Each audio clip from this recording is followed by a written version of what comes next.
June 12, 2002. The Wire and American Idol just made their television debut. The Lakers beat the Nets 113-107 in the NBA Finals. The U.S. readies to withdraw from the Anti-Ballistic Missile Treaty, one of the final remnants of Cold War legislation. And a grisly murder would shock the small community of Davenport, Washington.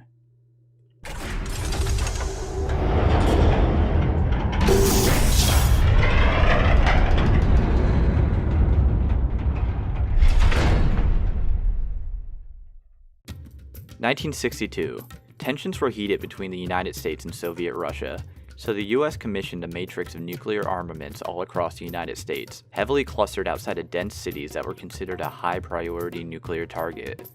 This was a part of the grimly named MAD Plan, which stood for Mutually Assured Destruction. Rural towns became pocketed by missile silos. 9 of these sites were erected on the outskirts of Spokane, Washington. Each silo was outfitted with an Atlas E missile capped with a 4-megaton nuclear warhead. These ICBMs were ready to fire within 15 minutes of government orders. As the tides of war shifted, these warheads went undetonated and was decommissioned in 1965. The silo sat empty for decades as the world moved on above ground. Time stood at a complete standstill within its concrete walls, a monument to when the world stood at the brink of nuclear annihilation. However, the doors to one bunker opened once more in 1988, to a trucker named Ralph Benson.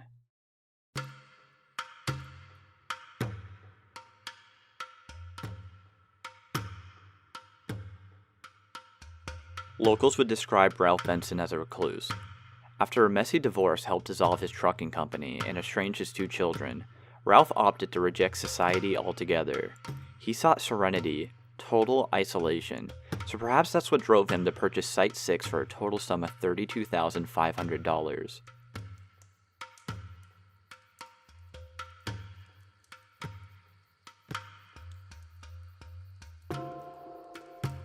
The silo became a sanctuary. Walls once built to withstand nuclear Armageddon were now used to shield Ralph from the obtuseness of the above-ground world. This was Ralph Benson's life in between frequent trips for work, lack of human interaction day in and day out. His quiet life went uninterrupted for 14 years, till an outsider intruded on his paradise. Roger Erdman was a 52-year-old employee of the State Department of Licensing. He began his morning on June 12th like any other day. After packing his lunch and handgun into his van, he drove out to Ralph Benson's silo to collect fuel tax records. At 10:30 a.m., he met Ralph at the gates of the silo and they would enter together. 9 hours later, Roger's wife would call the police reporting him missing after he didn't return home from work. Roger Erdman's van was discovered 2 days after his rendezvous with Ralph Benson. It sat abandoned along the Spokane River. All the necessary paperwork to conduct a tax audit was missing. Even more puzzling, however, was the pack of cigarettes found sitting in the driver's seat. Roger quit smoking several years prior. Questions lingered as things went quiet for the next 8 days.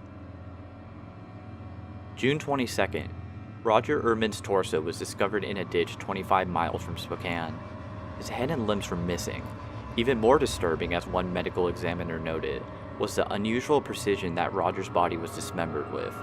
Later that same day, Ralph Benson was intercepted by police in Seattle. As Ralph was brought into custody, the Davenport Sheriff Department performed an impromptu search of Silo 6.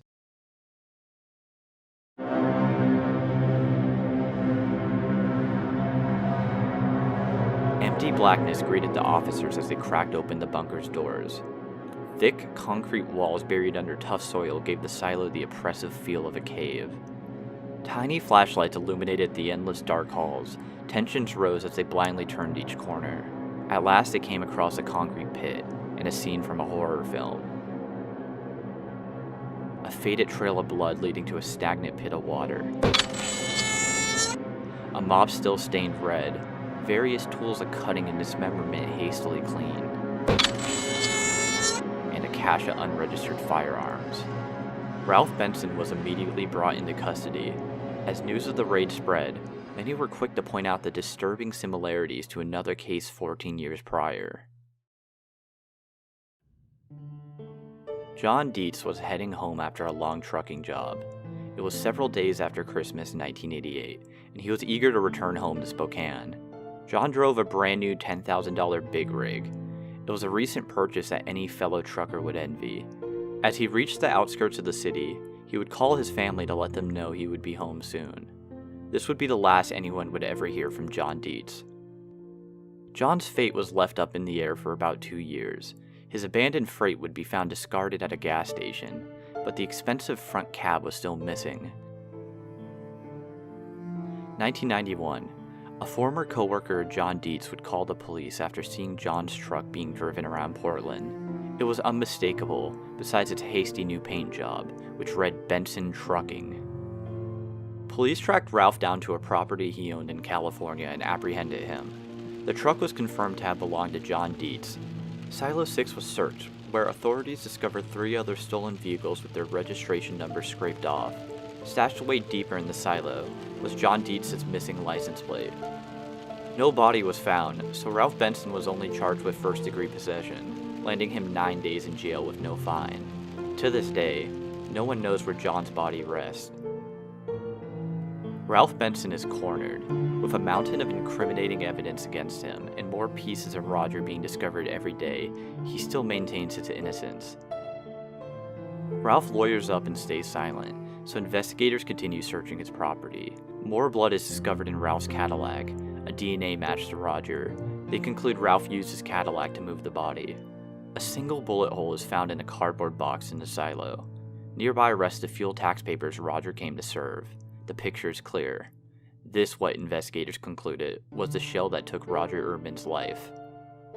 Ralph is put on trial. Prosecutors put together a strong timeline of events for June 12. 11 a.m.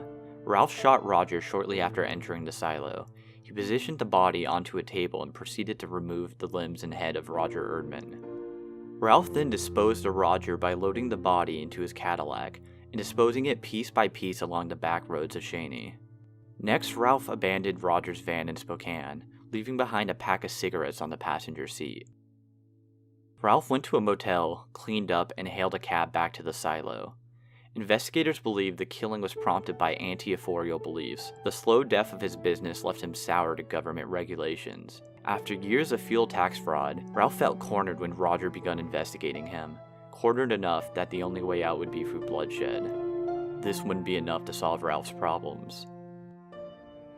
Ralph testified that Roger Erdman arrived at the silo, delivered the papers, inspected his records, and left. November 13, 2003, Ralph Benson is sentenced in Lincoln County to 32 years behind bars. He would later die September 22, 2004 of natural causes. Up to the end, Ralph insisted his innocence. The silo sits to this day, invisible to drivers traveling down the 28. A dark testament to the brutality of humanity, ranging from nuclear war to a man who simply lost it all. Only a faded sign now exists to remind us all of what it represents.